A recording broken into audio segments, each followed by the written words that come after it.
And in many African countries, these outfits are formed on the basis of ethnic affiliation. Your typical African political party is simply an assembly of ethnicities. And in many African nations, you will discover that what we call elections is simply an ethnic census to determine which ethnic group is larger than the other. It is Julius Nyerere of Tanzania who said it.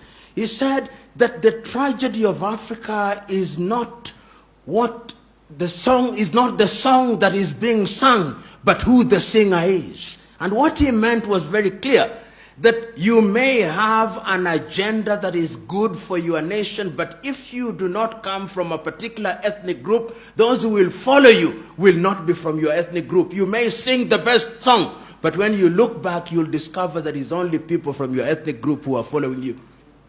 And when you have such a situation, the design is inherently conflictual. And that is why, therefore, when you look at Africa today, you discover that after every election cycle in many African countries, there is conflict. Because you go into the election, or the political parties go into an electoral process on the basis that we must win, and if we don't win, the elections have been rigged.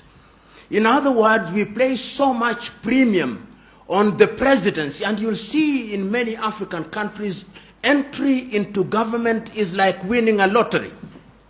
It is winning a lottery because it gives you access to resources. And therefore people claim the president. If you are in a country, you say, and one of your own means a son, they are normally sons.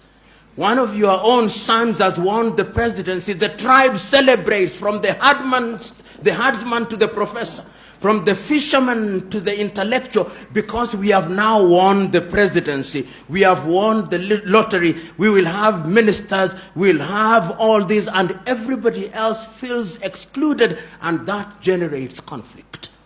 And we have seen it, whether if we don't see it in Gabon, we see it in Guinea-Bissau. If we don't see it in Guinea-Bissau, we see it in Kenya. If we don't see it in Kenya, we see it in South Sudan. So that in South Sudan, if one were to ask them, what is the problem? The contest is of an ethnic kind. They are contesting because one of our own must occupy the state house. And that is why, therefore, you see, under the guise of democracy in a number of African countries, we create offices which are sinecures.